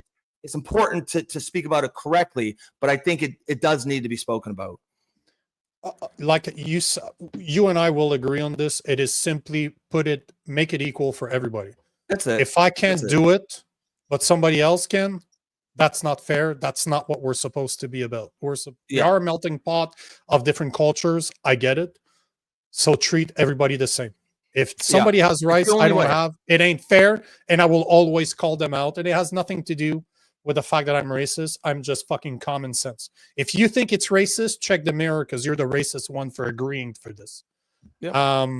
What's going on, Michelle? Yeah, good to see you back again.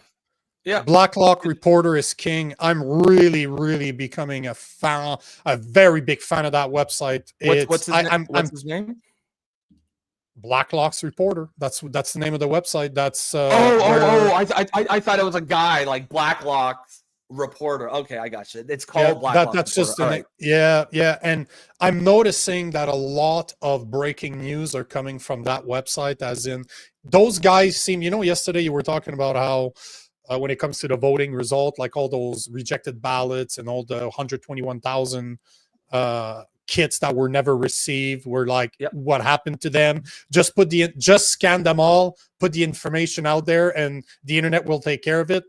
That's the internet. That's the kind of guy. Fuck, man. Oh yeah, I've just added them today on my daily website. I need to go on to check what's trending, because those guys, I don't know who those guys are. I would love to fucking talk to them. The work that they're doing is awesome, because they report on shit that takes a lot of fucking time to research. And here, funny enough, here's another one. So yesterday I saw this post from Canada Proud saying the Department of Immigration says that somewhere between 11 to 21% of inflation in house pricing over the past few years is the result of record immigration levels set by the Liberals. Nothing fucking new. Sylvie's been saying that. I've been saying that for a long time. Yeah. We don't have a housing crisis. We have an immigration problem. And it's go ahead. But did you see who the reporter was? Because the source was Blacklock's reporter. So yesterday, I went on. Just let me present the information, then go on your rant. Here is Blacklock reporter. Again, I will always give credit where credit is due. And this is where they're talking about it. But again, that's never enough for me. I need to confirm. So I confirmed that We're Proud Canada. I confirmed their source to be Blacklock's reporter. There's the article we're talking about. But then I went one step further, and I went to go find, because they're talking about Immigration Canada. If it's Immigration Canada, that means that it's public knowledge. That means that I should be able to find the information that they're talking about. And guess what? I did. So the more I dig into what Blacklock reporter is posting, the more I realize that they're fucking on point. Like, the guys are solid, because they're the one that reported on the 121,000 votes that were missing. So right here, just so you guys know, there's the report.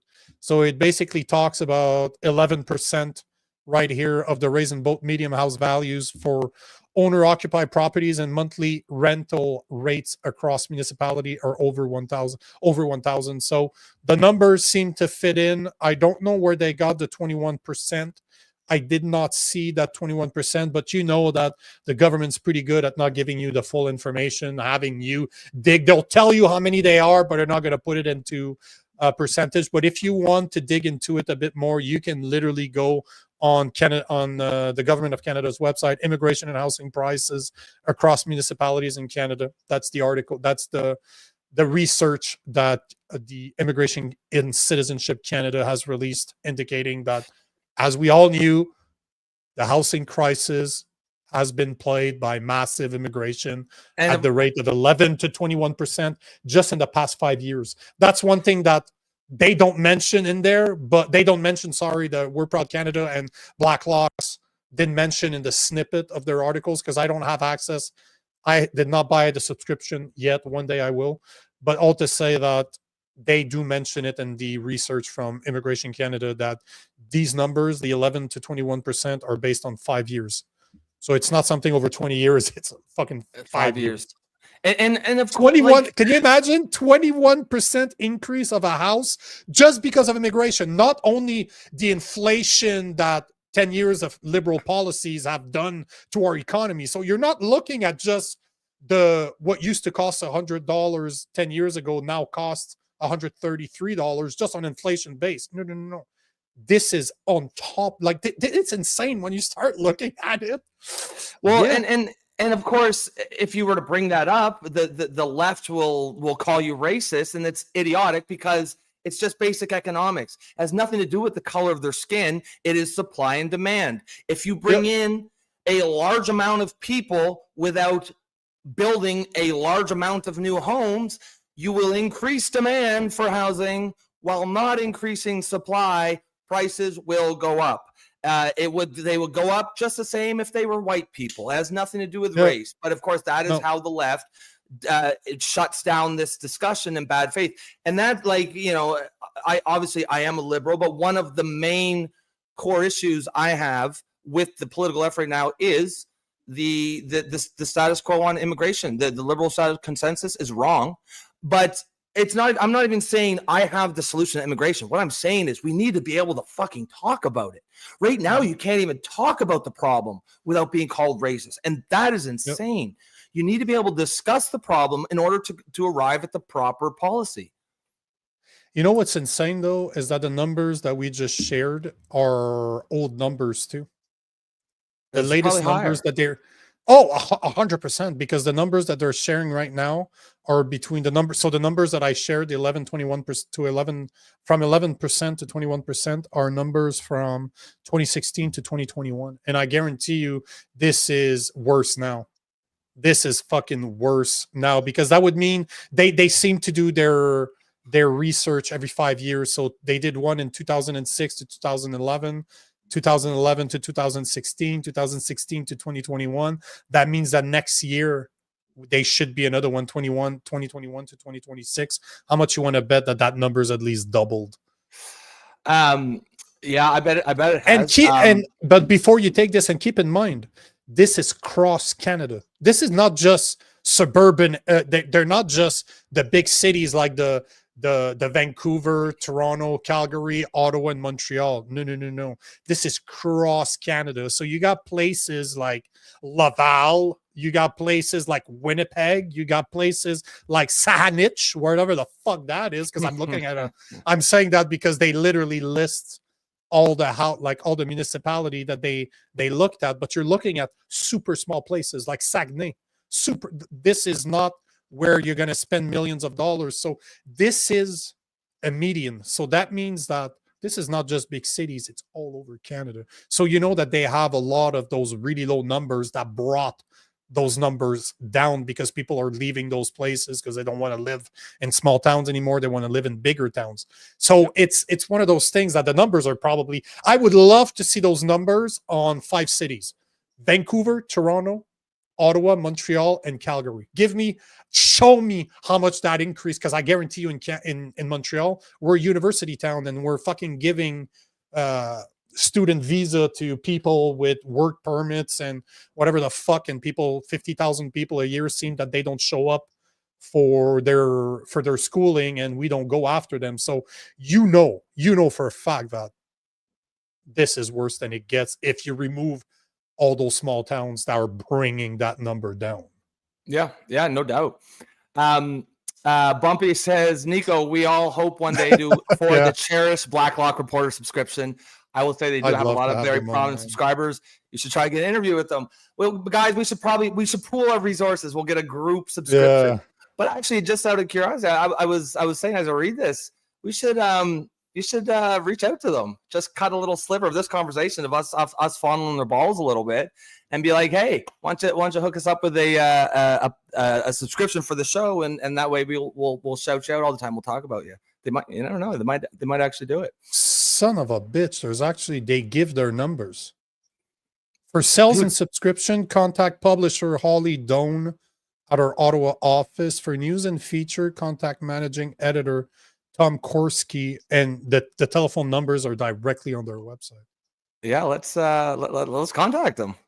How much is a subscription, wise like guy? You're looking 400 at and something. $340 a year, yeah.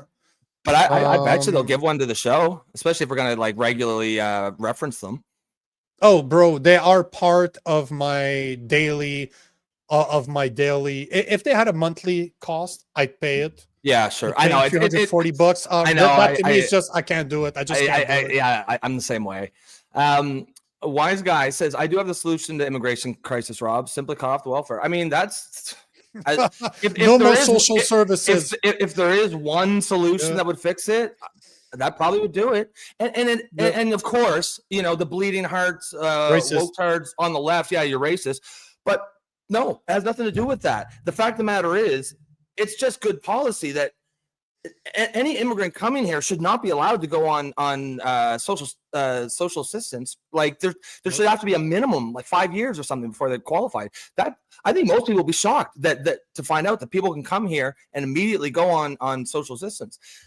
That's the whole point of like this retarded immigration policy that the left has been championing for the last 10 years. Is this idea that it's charity? It isn't. Like immigration, I believe immigration done right is a good thing, and I think it benefits the country. But that's the point; it has to benefit the country. It has to be. Now, it should also benefit the immigrant. Immigration policy done correctly is a net win for both sides. Both sides win, but we're not doing it correctly. What we're doing is we're basically selling out the Canadians. On the altar of woke ideology. It's just about virtue signaling. Hey, before we end the show, I want to talk about one more thing. It's going to be super fast. Yeah. I just want to bring it up because I'll probably bring it up again tomorrow. There it is. So Sylvie sent me that yesterday. Yep. So there is, I'll translate, but it's basically a non-violent manifestation for the respect of our respect nos lieux patrimoniaux, you know, our history sites in Canada. So this Sunday, July 20th at 2 o'clock in the afternoon at the Notre-Dame the Basilique-Notre-Dame, the Notre-Dame Basilique, the one where the Muslim groups are going every Sunday to pray right in the parking lot. So there's a woman by the name of Mandana Javan that is organizing a peaceful protest. This is not even a religious one. Like she says it directly on it that it has nothing to do with religion. And it says that every Sunday a group imposes its Islamic ritual in front of this major symbol of Canadian history. This is an act. Basically, she's saying that this is an act of fucking time, man. But I'm obviously translating, but she's basically alluding to the fact that this is a show of force, just like it is. You and I have been saying. Provocation, it's exactly what it sounds like. It's the same thing in English. Dominance. And 100%. So you know what? I got to check what I'm doing on Sunday if I have time, but I would love to show up with a camera and start talking. Head down there people. on the camera, and then we can play that on the show on Monday. Just have conversations with people. I used to do that all the time. It's fucking time consuming, and I need to find a cameraman. But I invited her. That's a great idea. I reached out to her. I like that. I actually reached out to her on Instagram to see maybe she'll respond to me. But she's basically saying, this is what I found very fucking interesting. She is a proud Quebecoise from Iran. Iran, wow. She is defending laïcité, the what is it? The Canada is a non-secular nation. Secular society, Laïcité, that's what I mean. It's secular. Okay. And the rights of women in Muslim culture in Quebec. Man, love it. This is a nightmare for those people. She's from there. She's an Iranian woman. This is a nightmare for them. Yep. So they have no answer for people like her. And this is what we're talking about here. This right there is one of the video that I'm talking about. And, you know, I hope that I can get her on the show, or at least I can get a hold of her. I'd love to talk to her. I'd love maybe talking to her on Friday might be too soon, but maybe we can get her next week. Obviously, she's going to be downtown. So if I'm gonna try to go. I would love to fucking go. Yeah, you definitely should. You definitely should. Like, we've been talking, someone on the show, people need to do that. It was me that was bringing it up. It's just I don't have time to organize one. But if somebody does it, fuck, I would love to have her on the show to talk about it. But let's see if I can get her tomorrow. But so you guys remember, we do have another guest tomorrow. It's our third one this week. Hey, by the way, can you guys tell us if you do enjoy us having guests? Like, do you give us feedback on this? Because I'm curious, because it takes a lot of time and work to get them.